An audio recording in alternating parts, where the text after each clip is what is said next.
மூடிடுவோமா? சிவன் துறை கட்டி தண்ணியை ஊத்தி அதுக்குள்ள தூக்கி என்னைய போடு. ஊறிக்கிட்டு அது கிடக்குறேன். மூடிய போட்டு வேற மூடி. ஏய் என்ன கொல்ல பாக்குறியா நீ? சொல்லு. என்னது அறிவா? முன்னாடி முந்தானைய சரியா போடு. இந்த மாறாப்ப போடுறீ, இந்த மாதிரிலாம் காட்டிக்கிட்டு தெரியாது. அப்பா என்ன சொன்னாரு?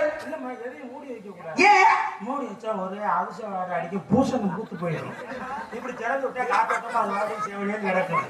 10 பேர் மூடி வைக்கணும். என்ன சுத்திக்கிட்டே அதனால நான் ஒன்றும் பிரச்சனை இல்லை.